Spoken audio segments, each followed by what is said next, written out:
Hello दोस्तों, welcome. एम्पायरियन cashew limited company का IPO open होने वाला है। कंपनी के डिटेल्स देखें, जैसे कि कंपनी करती क्या है, बिजनेस मॉडल क्या है, कब से मार्केट में है, प्रोडक्ट क्या है, कंपनी का फाइनेंशियल स्टेटस देखेंगे, जैसे कि सेल्स ग्रोथ कैसा है, प्रॉफिट ग्रोथ कैसा है, आईपीओ लाने का कारण देखेंगे और आईपीओ का price band, opening date, closing date देखेंगे और आईपीओ का जीएमपी यानी कि क्रेम मार्केट प्रीमियम कुछ अपडेट हुआ है क्या, ये देखेंगे और फाइनली इस आईपीओ में अप्लाई करें या अवॉइड करें, ये भी देखेंगे।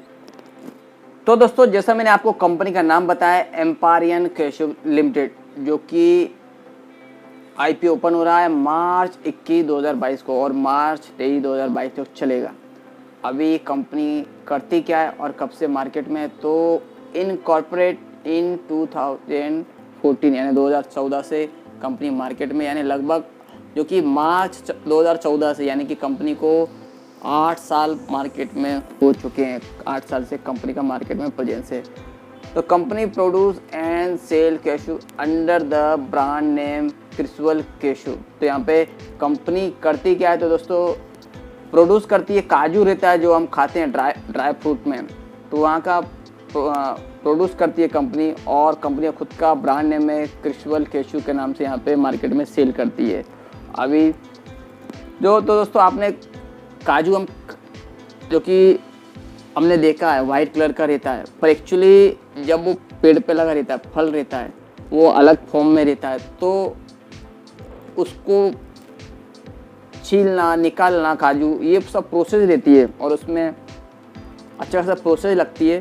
तो ये सब कंपनी यहाँ पे करती है और कंपनी काजू जो कि रॉ मटेरियल रहता है, रॉ काजू रहता है, उसको आउट ऑफ इंडिया से भी इंपोर्ट करती है और जो कि कोकण साइड में, जो कि महाराष्ट्र का समुद्र किनारा है, वहाँ से भी काजू होता है, वहाँ से भी लेती है और ऑल ओवर इंडिया में यहाँ पे कंपनी काजू अपने सप्लाई करती है, जो कि प्रोसेस करके रॉ प्रोसेस।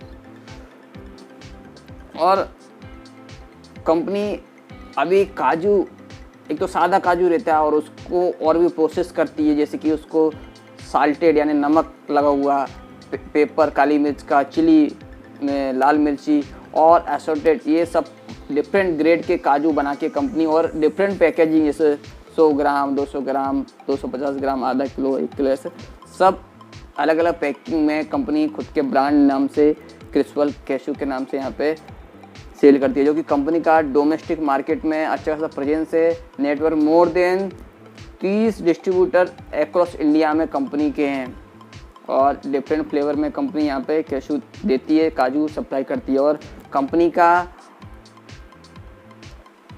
अवेलेबल है। Company Flipkart, Meesho and India mart पे भी अवेलेबल है, यहाँ से भी ऑनलाइन अपना सेल यहाँ पे करती है कंपनी। और कंपनी का प्रोसेसिंग यूनिट और पैकिंग यूनिट जो कि विलेज हलकर्नी एंड विलेज सिनोली, जो कि कोल्हापुर महाराष्ट्र में है, जो कि यहाँ पे से कंपनी सब प्रोसेस करती है। यहाँ प्रोसेस करना, काजू निकालना फल में से और पैकिंग करना सब यहाँ पे करती है।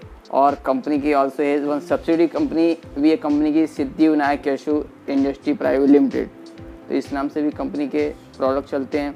अभी कंपनी का कॉम्पिटिटिव स्ट्रेंथ में दोस्तों क्वालिटी एश्योरेंस देती है कंपनी की, क्वालिटी हम अच्छी दे रहे हैं, ये तो देती है कॉम्पिटिटिव स्ट्रेंथ में।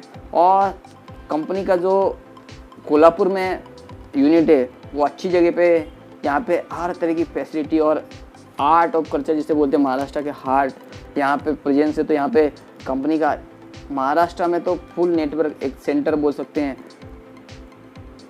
है। तो ये लोकेशन भी अच्छा है और प्रोसेसिंग पैकेजिंग फैसिलिटी भी कंपनी की है, इंटीग्रेटेड है वो भी। और customer satisfaction and their retention, तो कंपनी कस्टमर का सेटिस्फेक्शन भी करती है। और wide speed distribution network, company का अच्छा खासा डिस्ट्रीब्यूशन नेटवर्क भी फैला हुआ है, presence across various retail channel for timely delivery, और वेरियस रिटेल चैनल से भी कंपनी का प्रेजेंस है, कनेक्टिविटी है और टाइमली कंपनी डिलीवरी देती है। तो ये भी एक इम्पोर्टेंट है कि डिलीवरी टाइम पे होना चाहिए। और experience and professional senior management team है कंपनी की। तो ये 1 2 3 4 5 कंपनी के कॉम्पिटिटिव स्ट्रेंथ है। अभी प्रोमोटर्स में कौन कौन है दोस्तों, तो अपर्णा मोरल बैंगर, तो ये कंपनी के प्रोमोटर्स में, और Nana Prakash Maske, Anant Pandurang Kulkarni are the company promoters, तो ये प्रोमोटर्स में दोस्तों। और अभी कंपनी का फाइनेंशियल कंडीशन तो दोस्तों फिगर्स इन लैख में है। यहाँ मार्च 19, मार्च 20 और मार्च 21 और अक्टूबर 21 तक की, यानी अप्रैल मई जून जुलाई सितंबर अक्टूबर, यानी एक 7 महीने का है। तो हम थोड़ा सा और इसमें आइडिया लगा लेंगे तो आगे का हमें मार्च 22 में क्या इसका पिक्चर हो सकता है कंपनी का फाइनेंशियल, ये भी हम देख लेंगे अंदाज़ा लगा के। तो मार्च 19 में कंपनी का एसेट 1610.58 लाख का, जो कि मार्च 20 में 1641.48 लाख का, तो यानी लगभग उसी रेंज में, पर थोड़ा सा यहाँ पे कंपनी का एसेट बढ़ा है, जो कि 1610 से 1641। और मार्च 21 में 2156.19 लाख का कंपनी का एसेट, यानी कि यहाँ 19 और 20 के मुकाबले 21 में कंपनी का अच्छा खासा एसेट बढ़ा है। वहीं अक्टूबर 21 में 2191 लाख का, यानी अभी जो 21 में था लगभग थोड़ा सा यहाँ पे मामूली यहाँ पे बड़ा देखने को मिली अक्टूबर 21 में। तो यहाँ पे कंपनी के एसेट ठीक ठाक हैं, बड़े हैं और ईयर ऑन ईयर बेसिस पे अच्छी बात है। अभी रेवेन्यू कंपनी का, तो मार्च 19 में कंपनी का रेवेन्यू 4047.27 लाख का आया, जो कि मार्च 20 में 4438.69 लाख का, यानी कि 19 के मुकाबले 20 में यहाँ पे कंपनी का रेवेन्यू कम देखने को मिला है। और 21 में तो देखेंगे तो दोस्तों और भी कम कंपनी का रेवेन्यू आया, जो कि 2858 लाख का, क्योंकि यहाँ कोरोना इम्पैक्ट वगैरह ही बोल सकते हैं। यहाँ पर स्टार्ट हुआ कोरोना मार्च 20 के इस फाइनेंशियल ईयर में, और 21 में अच्छा खासा चलता रहा। तो यहाँ पे ऑलमोस्ट सबों का सेल्स ग्रोथ कम हुआ, तो यहाँ पे कंपनी का भी सेल्स ग्रोथ पे अच्छा खासा परिणाम देखने को मिला है। जहाँ की 19 में 5047 लाख का यहाँ पे कंपनी का रेवेन्यू आया, जो 20 में घट के 4438 हुआ, और 21 में मार्च 21 में 2858। तो यहाँ पे कंपनी का रेवेन्यू पिछले साल में कम हुआ है। और वहीं अक्टूबर 21 में 2722.71 लाख का कंपनी का रेवेन्यू है। तो इसको दोस्तों अब आने वाले और महीने यानी मार्च 22 में आप देख सकते हैं।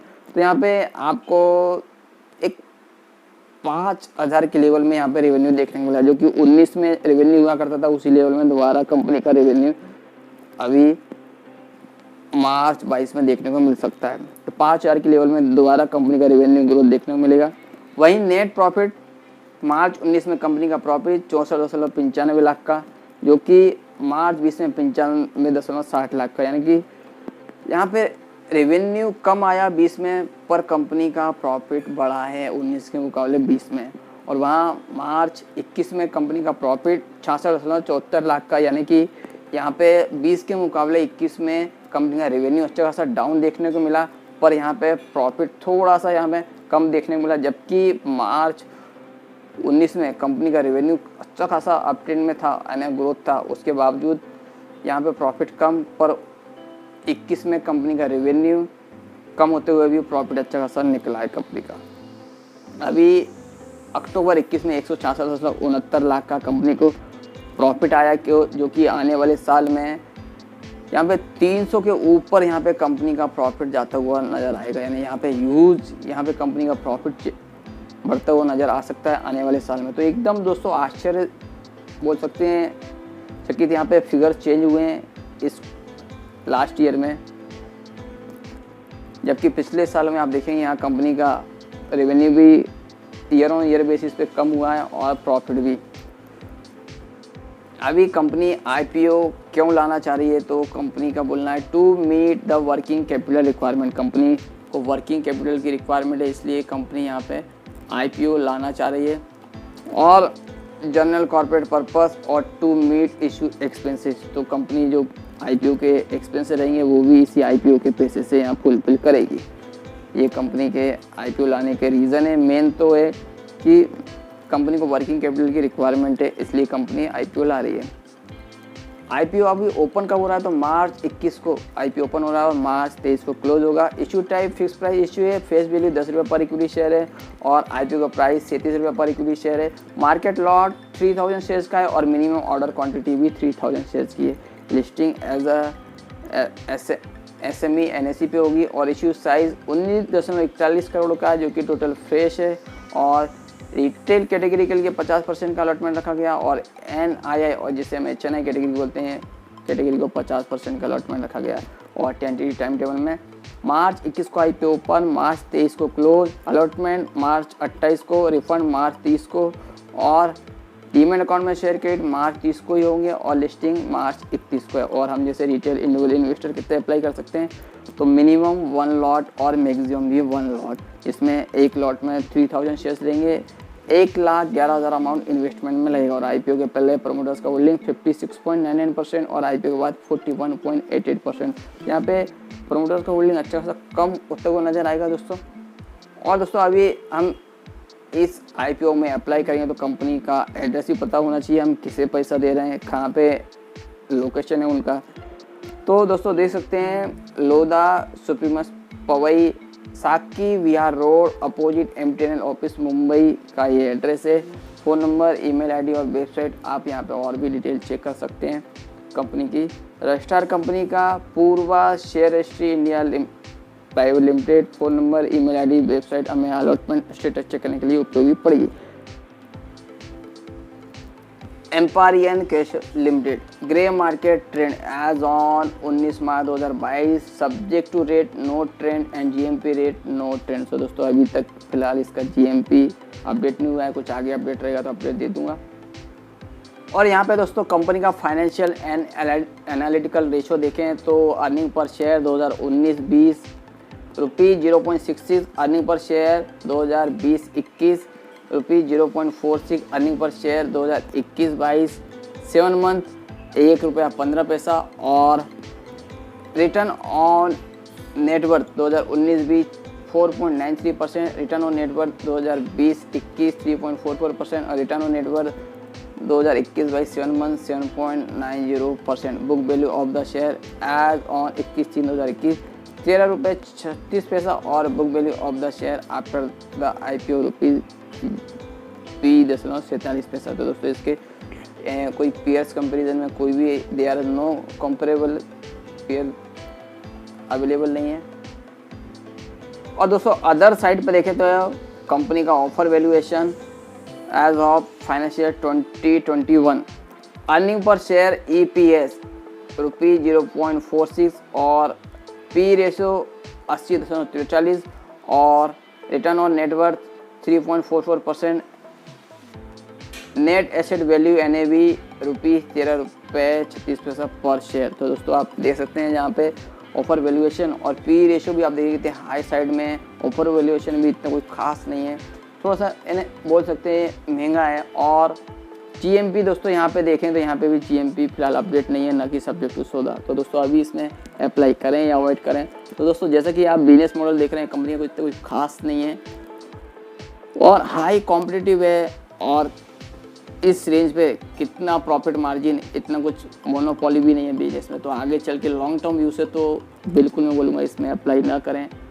और शॉर्ट टर्म व्यू से दोस्तों यानी लिस्टिंग गेन के लिए हम देखेंगे कि इसमें कुछ हमें सफिशिएंट शेयर कैसा मिला। वैसे ज़्यादातर दोस्तों लिस्टिंग गेन के में भी अपना पड़ें तो अच्छा रहेगा, अवॉइड करें।